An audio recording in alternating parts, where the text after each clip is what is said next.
on money. Watch this.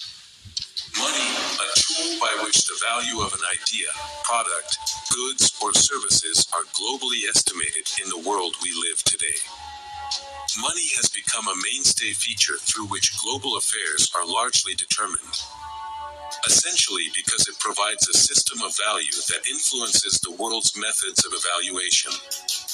The history of money, however, spans the different eras in the development of commerce and industry, perfectly aligning with the growth of humans' business acumen. The State Department for the signing of the Bretton Woods Monetary. Now, money didn't require any technological revolutions. Believing in money was just a mental shift, a new twist in reality that allows people to share in this story, this idea. The idea of a way to systematically value one thing in exchange for something else. Be that as it may, the instrumentality of money in global economics has become a phenomenon that influences the state of global affairs. Owing to the fact that the world system of money as explicated historically stems from a salient concept of evaluating the worth of an entity solely based on the amount of money associated with it. This has invariably polarized the world into two strata of the poor and the rich. So, like coins, the idea of money has stratified the world into two sides. However, the rich and the poor can only be truly delineated by the condition of their hearts and circumstances of their lives. People are this because there's no such thing as money. It exists in the mind of the poor. And the rich understand that. Money does not come from the government.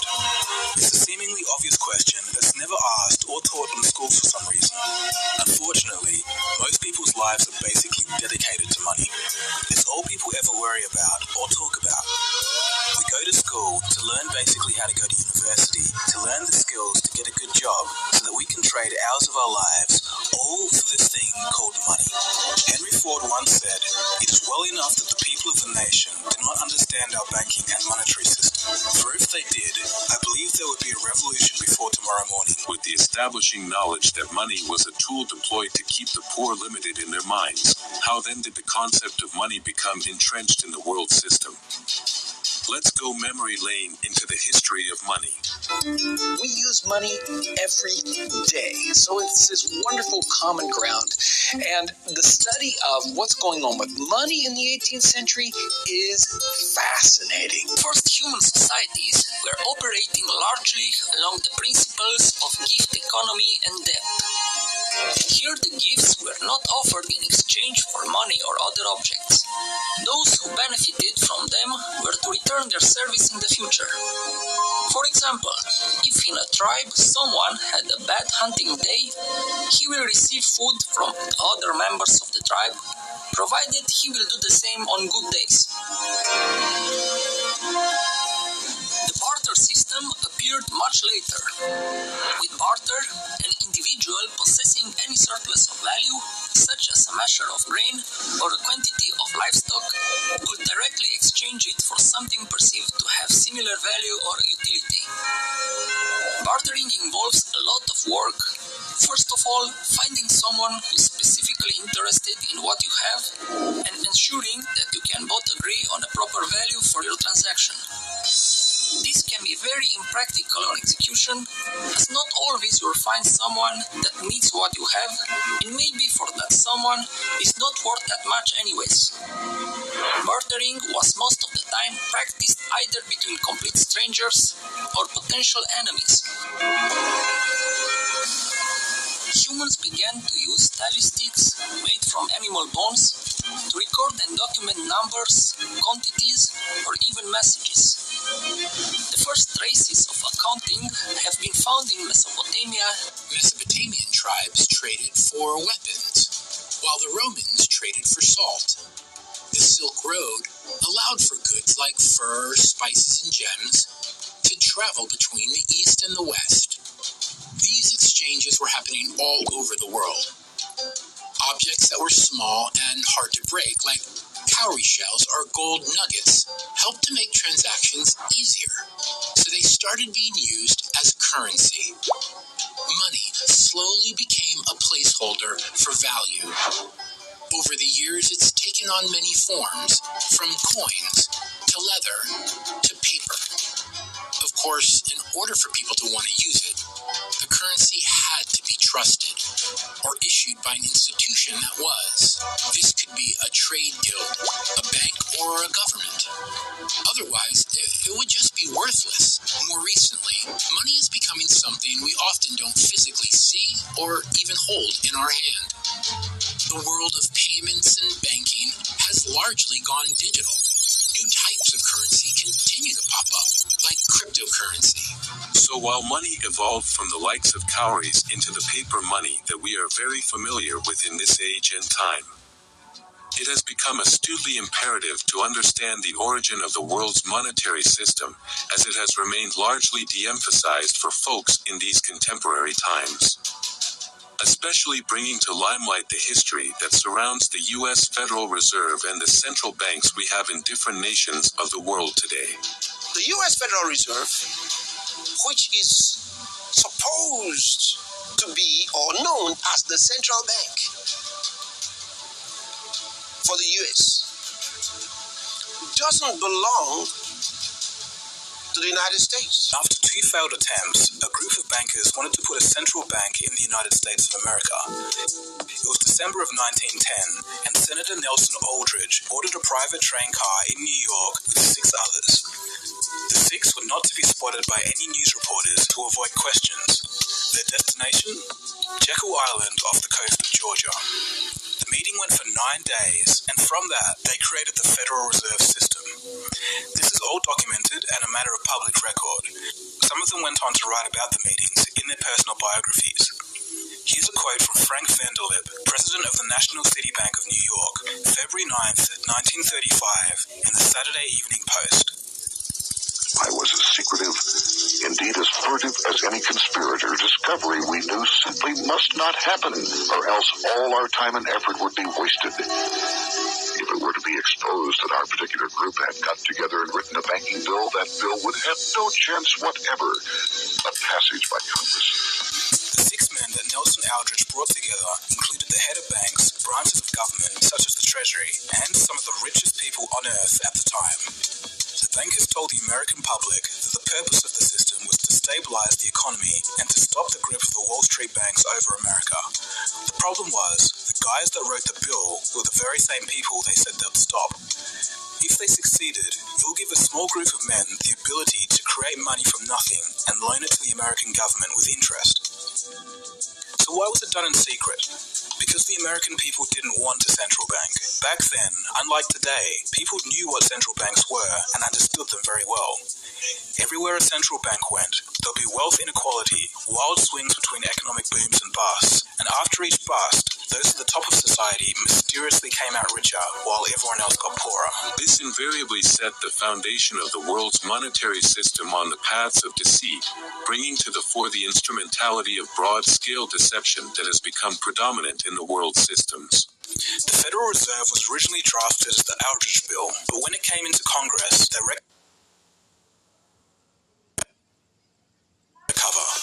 They decided to send 2 millionaire friends to carry the bill to quell the suspicions of Congress and renamed it the Federal Reserve Act. Next, in a textbook lesson of deceit, the bankers set out to fool the American people through disinformation. In the newspapers of the day, the bankers screamed and protested against the new Federal Reserve Bill. It would ruin the banks, they exclaimed.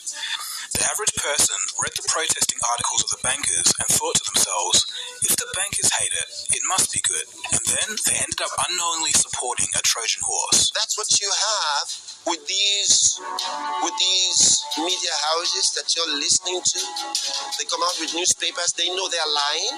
They don't believe what they're saying, they know they're lying. But you see,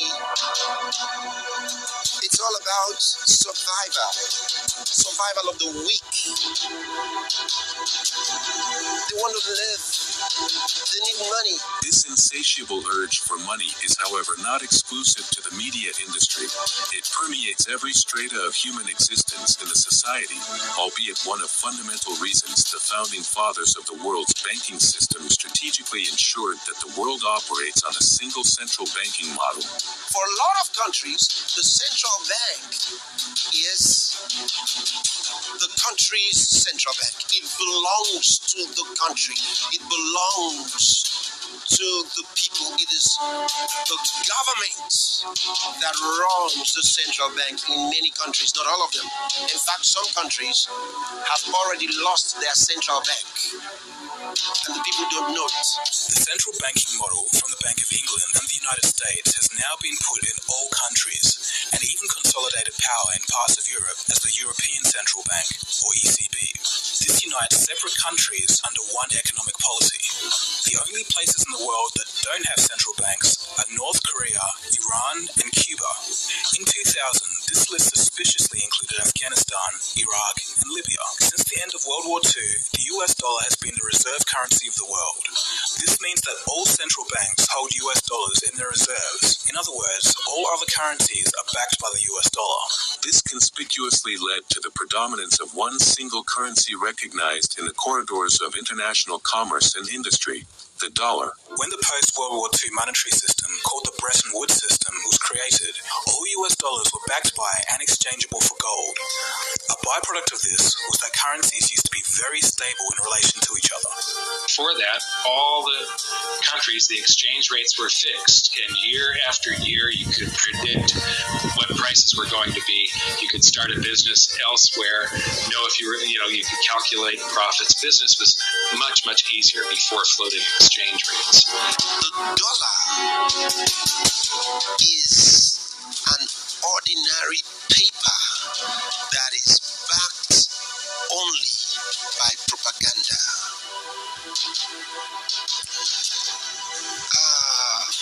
The statement that I just made is a very serious one, but it is true. It is not as good as most of your currencies in your various countries that are backed by something. The dollar is not backed by anything. In 1971, due to a falling US dollar, international capital flows into gold, and the funding of the Vietnam War, President Nixon took the US dollar off the gold standard. I have directed Secretary Connally to suspend temporarily the convertibility of the dollar into gold or other reserve assets. Now the dollar was floating and backed by nothing, and has been ever since. Okay, so let's think a little. If the US dollar is backed by nothing, but the world's reserves are backed by the US dollar, intrinsically, since 1971, doesn't this mean that all currencies are now backed by nothing tangible, only trust in the American government? So they understand exactly what it's a game. It's a game. Well, in the last few years, many have begun to understand what I said all the time. I said it's mere numbers. Now, with the cryptocurrencies of today, people are understanding more what I meant. It's all a game of numbers. Each time the bank makes a loan, the bank doesn't use other people's deposited money and give it to you. It creates new money. In modern times, this means typing digits into a computer. 97% of all money is digitally created like this. Only 3% is the physical cash and coins that we carry. Another crazy thing that commercial banks can do is lend out 10 times more money than they actually have in reserves. This is called fractional reserve lending. So who wrote this ridiculous system into law? For the United States, it was part of the Federal Reserve System drafted in 1913. And again, this is the same system used throughout the world. With a centralized monetary system, it becomes evidently conspicuous how the world is financially tilted in the same direction of debt-ridden economies.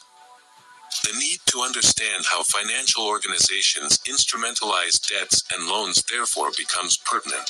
But who set up the debt? They did in the first case. It creates debt. Let me explain. When you take out a loan, it's written down as an asset in the bank as a negative form, kind of like a negative value of money, or otherwise known as debt. Under this system, debt is actually money. And again, don't just listen to me. Mariner Eccles, former governor of the Federal Reserve, states, quote, "If there were no debts in our money system, there wouldn't be any money." So in essence, instead of gold being the backbone of our economy, it's now debt. The system we're under now is sometimes referred to as the debt-based monetary system. It requires that debt always grows. Countries and people must become deeper in debt so that there's more money in the system, because remember, debt is money. If people and governments stop borrowing money and pay back loans, the debt doesn't grow, the money supply shrinks, and the system falters.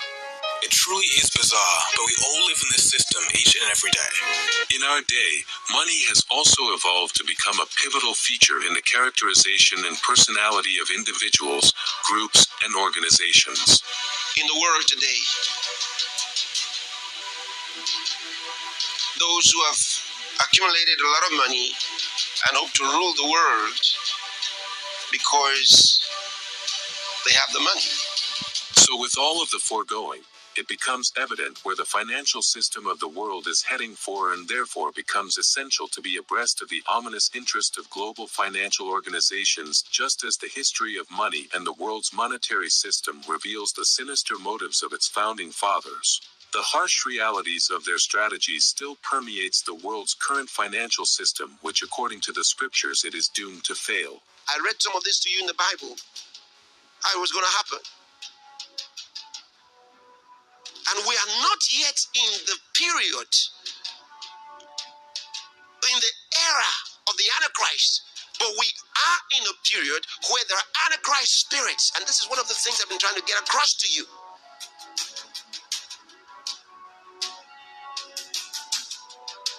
So if food is being rationed, you have money, but you can't buy more than they're going to give you. And they say, well, sorry, you can only take 2 eggs today. You and your family of 6. 2 eggs only. Oh, sorry, we can only give you 1 bottle of water today. Come back tomorrow. Then you think you can go to the bank, and because you have had a lot of money in the bank, you're going to get more? No, you can't. You come to the bank, oh, sorry, we can only afford you $100 today. Finish. You say 100? I need more than that. Oh, sorry. $100. Finish.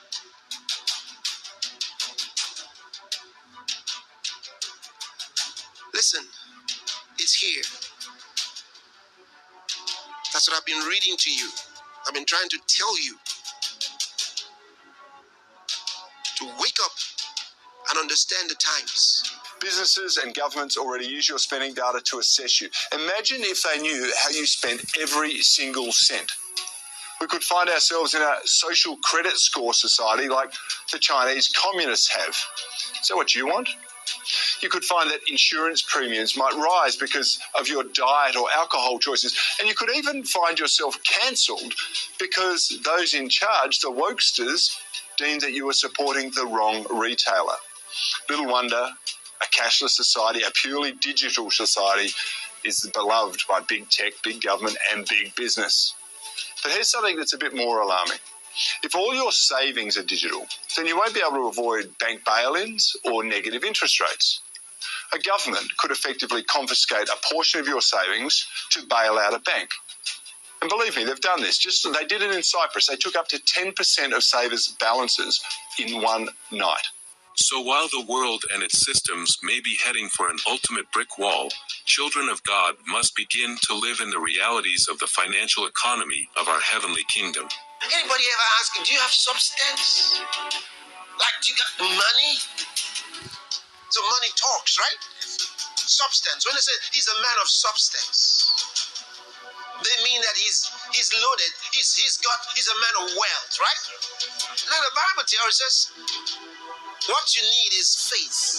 If you have the faith currency, you have it made.